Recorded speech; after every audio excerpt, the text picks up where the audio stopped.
Welcome, everybody, to the recap of our race at the Hermanos Rodriguez Circus in Mexico for Drive to Spin. And as we can see, Andre gets a cracking start. Dion, talk us through, because you were watching this all live and during the action.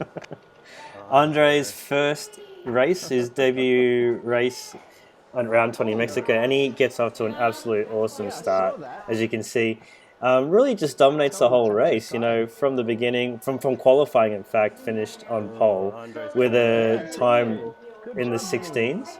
You'll see here when he finishes, he's nearly 2 seconds ahead of the rest of the pack, you know, and his lead just extends throughout the race. So for his debut race in Aston Martin, he's done an absolute cracker job. So well done, Andre. Welcome to the league. Good to have you. Can't wait to see how you go in future races. Hopefully I can actually race to compete and contend against your dominant performance here. So a bit disappointing I couldn't race last night.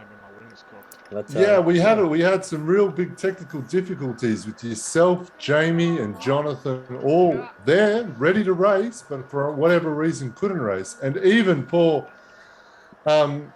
Julian, who had all kinds of technical problems and ended up a couple of laps behind in the end, which is, it's a shame. It's a shame. We haven't had that issue before. Yeah.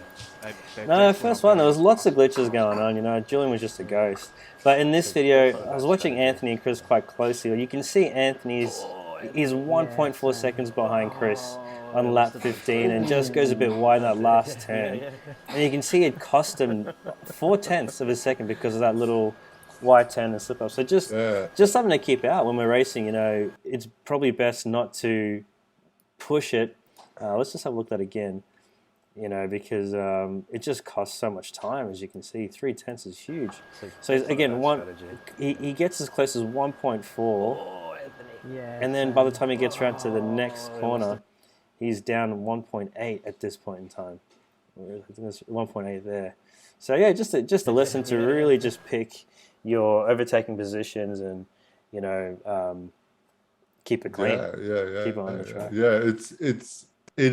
We are talking about tenths, hundreds, thousands of a second here that makes all the difference. So you got to keep it clean, boys. Got to keep it clean. But it was so interesting to watch Anthony and Chris sort of battle with each other, because he would get close and then he'd make a mistake like that and then just fall back. So for a number of laps, he was like getting close, falling back, getting close, falling back.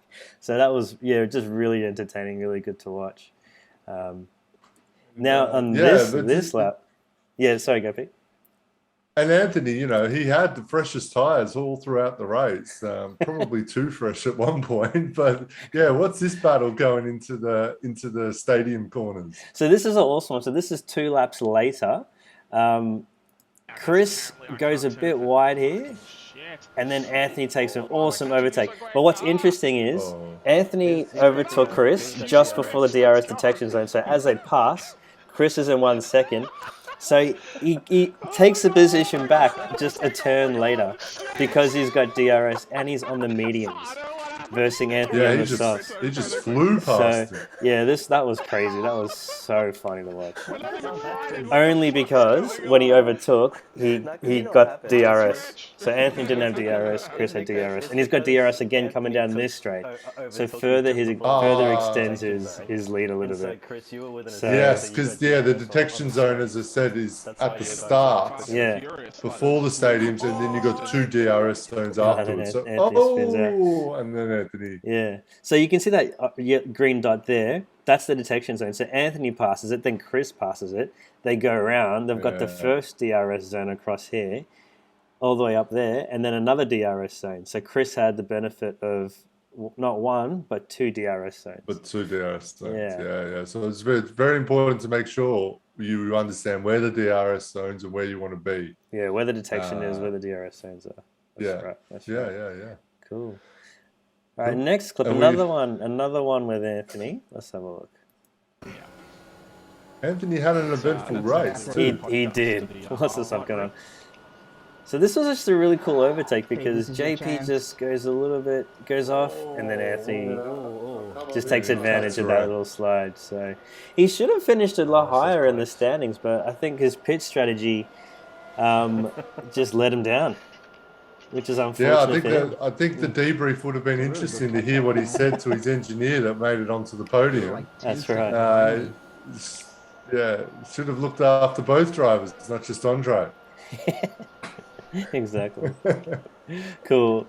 Then the next one, another one with Anthony, Chris, and JP. So you've got Anthony in front on the softs, lap 31. Chris is pitted, he's gone to the softs. Sorry, it's And I love this view as I was watching it, it's so good. Now Chris overtakes Anthony, goes very wide, goes off the track. Do you think that would have stuck if it was actual F1, Pete? What do you think?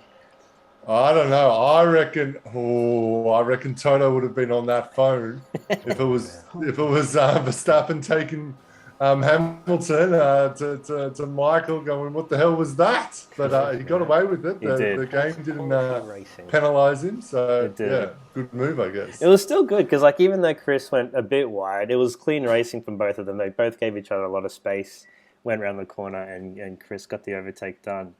So those are some of the highlights I saw while I was watching it. Here are the results of the race in the end for those who could compete. And poor Julian came 12th with dim DNFing. But someone who didn't DNF did the last 2 weeks but managed to finish this week. A big shout out to Liam. Well done, mate, for finishing the race. Well done, Liam. Getting some points for Ferrari. That's it, yeah.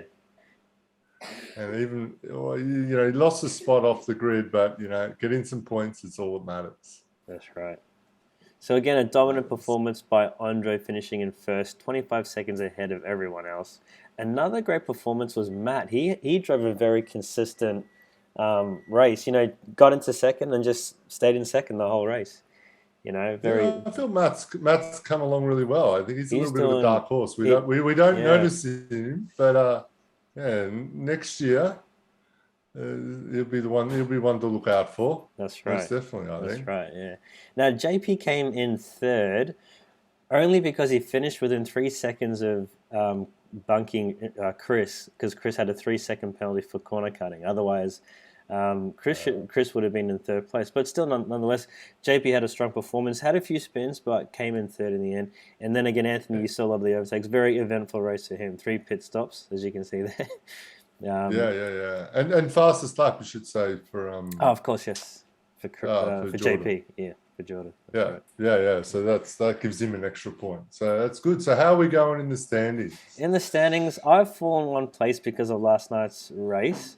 I was level with JP, but now he's collected the points, moved up the position. I'm still fit in 5th.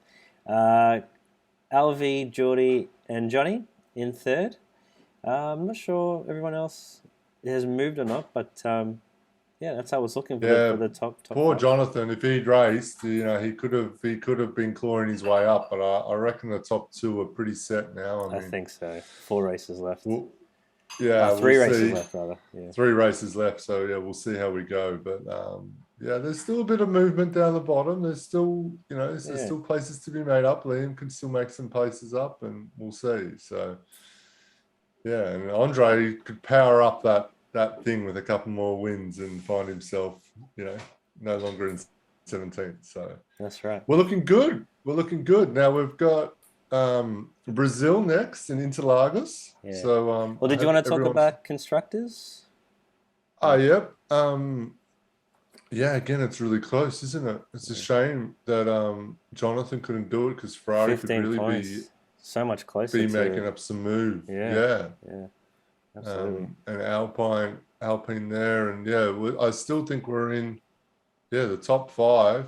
It could change a lot. It could. Be interesting to see what happens. So, where are we racing next, Pete? We're racing in Brazil at Interlagos. We'll do our pre-race preview of that, and we've also got some exciting news in a video to come up soon around, potential trades and moving of drivers. So keep an ear out on that. The FIA might go crazy with some rules, but we'll explain it all in another video. Amazing. Cool. Well, thanks for tuning in. Click on some of the links. Give us a like and subscribe. Catch you later. Awesome. Thanks, guys.